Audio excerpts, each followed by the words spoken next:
আসসালামু আলাইকুম প্রিয় দর্শক, একটা স্বাধীন দেশের পুলিশ কেমন হবে, পুলিশের আচরণ কেমন হবে, পুলিশকে কোনো দলের প্রতি আনুকূল্য অথবা কোনো দলের প্রতি বিরাগ ভাজন হবে, অথবা পুলিশের মূল দায়িত্বটা কি হবে? একটা রাজনৈতিক দলের পদলেহন করা, অথবা একটা কোনো বিশেষ রাজনৈতিক দলকে সারাক্ষণ দৌড়ের উপর রাখা। এই বিষয়গুলো নিয়ে আমাদের প্রধানমন্ত্রী জনাব তারেক রহমান গতকালকে একদম খুবই দিক নির্দেশনামূলক একটা বক্তব্য দিয়েছেন। তিনি বলেছেন যে পুলিশ কোনো দলের অনুগত হবে না। আমি আবারও বলছি, উনি বলেছেন পুলিশ কোনো দলের অনুগত হবে না, বরং আইন অনুযায়ী পরিচালিত হবে। এই যে কথাটা উনি বলেছেন, যদি এটা আমাদের দেশে বাস্তবায়িত হয় অথবা যদি হতো, তাহলে হয়তো আজকে আমরা এই ভয়ঙ্কর অবস্থায় পড়তাম না। পুলিশের ব্যাপারে এখন আমরা কি দেখি? সারা দেশের মানুষ, আপনারা যেখানে যাবেন দেখবেন, গ্রামের অঞ্চলে যান, মফস্বলে যান, কি দেখবেন যে সরকারি দলের যারা লোকজন আছেন, সেটা সরকারি মূল দল হোক অথবা যুব দল হোক অথবা ছাত্র সংগঠন হোক, সরকারি দলের যারা আছেন তাদের কাছে পুলিশের এক ধরনের চেহারা, এবং বিরোধী দলের যারা আছেন তাদের কাছে আরেক ধরনের চেহারা, অথবা যারা কোনো দলেরই না তাদের কাছে পুলিশের আরেক ধরনের চেহারা। সরকারি দলের লোকজন যে কোনো সময় থানায় যাচ্ছেন, তদবির করছেন, একে ছাড়িয়ে আনছেন, ওকে ধরে অনেক কিছু করছেন, কিন্তু এটা কি অন্য অন্য দলের লোকরা পারে না। অথচ দেখেন, এই প্রধানমন্ত্রী তারেক রহমান যখন উনি নির্বাচনে বিজয়ী হলেন, প্রথম ভাষণে কিন্তু উনি বলেছিলেন যে যারা তার দলকে তাদেরকে ভোট দিয়েছেন, যারা তাদের বিরুদ্ধে ভোট দিয়েছেন, এবং যারা কোনো ভোটই দেন নাই, ওনার দল, ওনার সরকার, এই সকলের সরকার। ওনার মধ্যে, চিন্তার মধ্যে, ওনার কথার মধ্যে আমরা কিন্তু দেখতে পেয়েছি যে উনি কোনো বিশেষ একটা দলের প্রধানমন্ত্রী না। ওনার সরকার বিশেষ একটা দলের সরকার নয়। ওনার সরকার সবার প্রতি একই দৃষ্টিভঙ্গি পোষণ করবে, এবং তত্ত্বগতভাবে লজিক্যালি এটাই হওয়া উচিত। আমরা নিজেরাও এটাই চাই, এবং যদি এমনটা করা যায় তাহলে আমি ব্যক্তিগতভাবে মনে করি এই দেশে আমরা একটা ঐক্যবদ্ধ জাতি পেতে পারবো, যার জন্য আমরা সবসময় একটা হাহাকার করে এসেছি। আমরা সবসময় দুঃখ করেছি এই দেশটাকে দ্বিধাবিভক্ত করে দেওয়া হচ্ছে, এই দেশটাকে ভাগ করে দেওয়া হচ্ছে, আমরা আর তোমরা বানিয়ে দেওয়া হচ্ছে। তা যেন না হয়, যাতে যেন ঐক্যবদ্ধ থাকতে পারে, এই প্রত্যাশাটা আমি কিন্তু ওনার কথায় পেয়েছি। এবং সর্বশেষ গতকালকে যে পুলিশ সপ্তাহ হলো, সেখানে উনি এই একই কথা বললেন যে পুলিশ কোনো দলের অনুগত হবে না। এই যখন উনি বললেন, তখন আমরা কি দেখছি? আমরা পুলিশ বাহিনীতে দেখি গত 22শে এপ্রিল ওনার দল ক্ষমতায় আসার পরে ডিআইজি এবং অতিরিক্ত ডিআইজি পদমর্যাদার 13 জন কর্মকর্তাকে বাধ্যতামূলক অবসরে পাঠানো হয়েছিল। কেন? ওনারা কোনো অপরাধ করেছেন? যদি অপরাধ করেন তাহলে তাদের শাস্তি হবে। সেই অপরাধটা কি আমরা জানতে চাইব।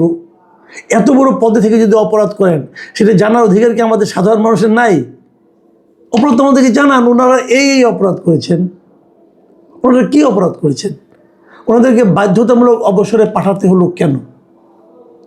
ঠিক আছে, 22শে এপ্রিল গেল, তার ঠিক 10 দিনের মাথায় মে মাসের 3 তারিখে আমরা দেখলাম যে আরও 16 জন ডিআইজিকে বাধ্যতামূলক অবসরে পাঠানো হলো। দেখেন, ডিআইজি কিন্তু অনেক বড় একটা পদ, অনেক বড় একটা পদ, এসপিরও উপরে। সেই 16 জন ডিআইজিকে আপনি একবারে অবসরে পাঠাই দিলেন কেন? তারা কোনো অন্যায় করেছিল, চুরি করেছিল, ডাকাতি করেছিল, ঘুষ খেয়েছিল, উৎকোচ কী করেছে তারা? ব্যাখ্যাটা আমরা জানতে চাইতে পারি না? স্বরাষ্ট্রমন্ত্রী সালাউদ্দিন আহমেদ সাহেবকে এই বিষয়ে জিজ্ঞাসা করলে উনি বলেছেন যে নিয়োগ, বদলি, প্রমোশন বা ডিসিপ্লিনারি অ্যাকশন এগুলো মন্ত্রণালয়ের রুটিন কাজ, এগুলো চলছে, এটার কোনো টাইম লিমিট নাই, এটা প্রতিদিনকার কাজ। তার মানে এই যে বাধ্যতামূলক অবসরে পাঠানো, এটা তো নিয়োগ বদলি প্রমোশন না, এটা ডিসিপ্লিনারি অ্যাকশন নেওয়া হয়েছে। এদের ব্যাপারে ডিসিপ্লিনারি অ্যাকশন নেওয়া হয়েছে। আগে 13 জন, পরে আরও 16 জন। ডিসিপ্লিনারি অ্যাকশনটাকে প্রতিদিনকার কাজ, হঠাৎ করে একই দিনে 16 জনকে, একই দিনে 13 জনকে ডিসিপ্লিনারি কি, আর কি ডিসিপ্লিন ভঙ্গ করলো? আমাদের দেশে এগুলি চলে, আমরা যে একদম বুঝি না তা তো না। আপনারা আপনাদের মতো করে বলেন, আমরা আমাদের মতো করে বুঝি। এর মূল কারণ হলো কিছুই না, এগুলো আমরা আগেও দেখেছি, অন্তর্বর্তীকালীন সরকারের আমলেও দেখেছি, অনেককে বাদ দিয়ে দিয়েছে। মূল কারণ হলো তারা আওয়ামী লীগ করেন, অথবা তারা আওয়ামী লীগ করেন বলে সন্দেহ করা হচ্ছে, এটা একটা হতে পারে। তারা হয়তো আওয়ামী লীগ আমলে নিয়োগ পেয়েছিল, আওয়ামী লীগ আমলে প্রমোশন পেয়েছিল, এই কারণে তাদেরকে আপনারা বাদ দিয়েছেন।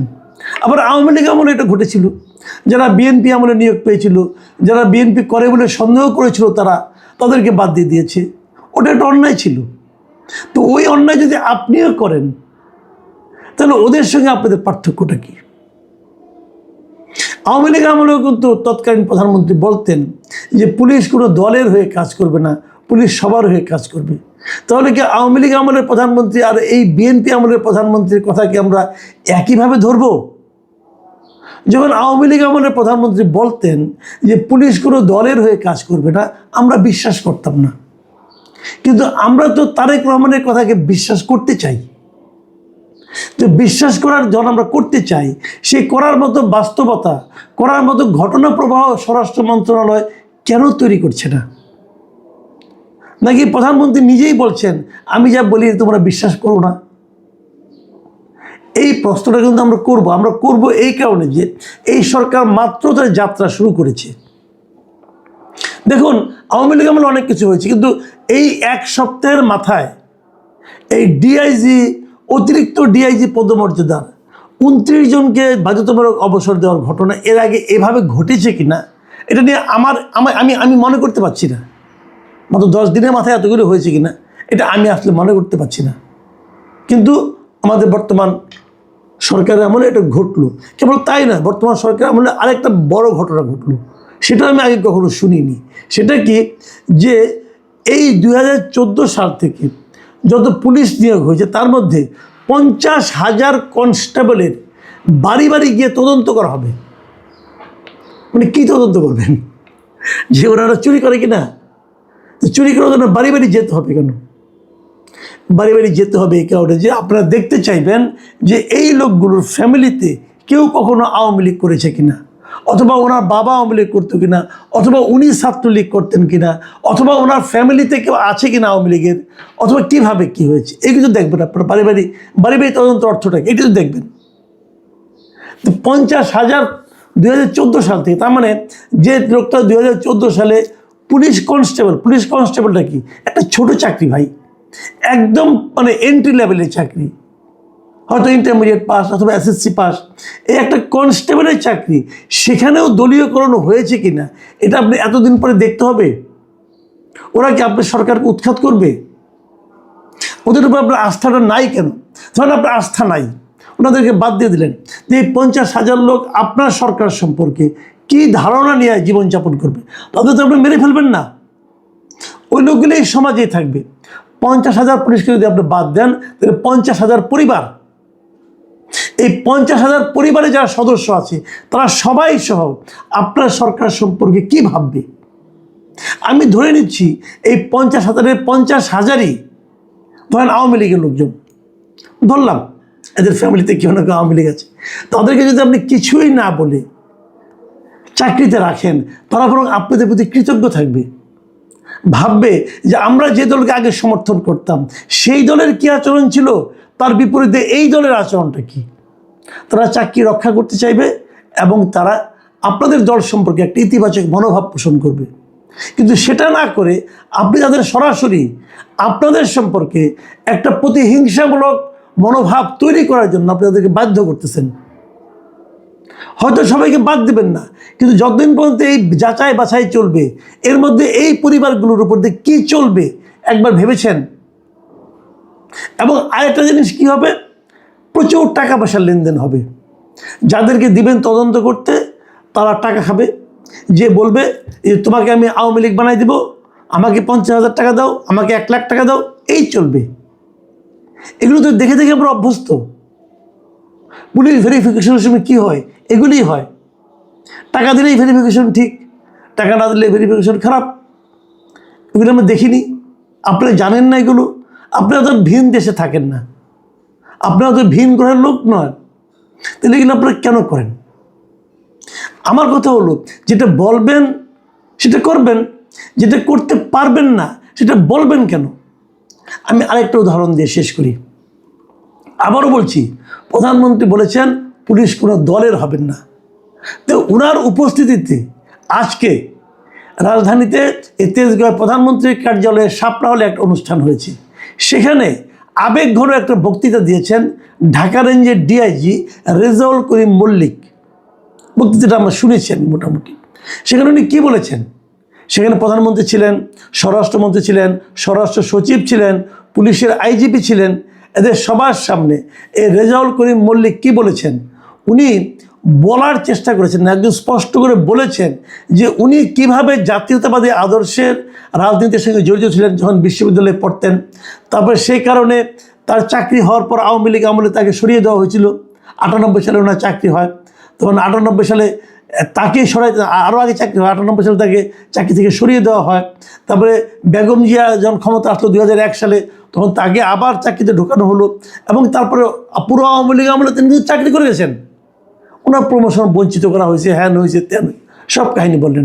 এবং তারপরে বললেন উনি যখন 7ম শ্রেণীতে পড়েন তখন উনি জিয়াউর রহমানের মানে গলায় ধানের শীষের মালা পরিয়ে দিয়েছিলেন। 77 থেকে 81 সাল পর্যন্ত আরও কয়েকবার তার সঙ্গে জিয়াউর রহমানের উনি সান্নিধ্যে আসার সুযোগ পেয়েছেন। এই ডিটেল যে কাহিনীগুলো উনি বলেছেন, পুরো বক্তব্য শুনে যেটা মনে হয়েছে যে উনি বিএনপির একজন কর্মী। তাহলে একজন বিএনপির কর্মী যদি ডিআইজি রেঞ্জে, ঢাকা রেঞ্জের ডিআইজি হন, তাহলে সেটা কি একটা দলীয়করণের ধারণা এখানে তৈরি হবে না?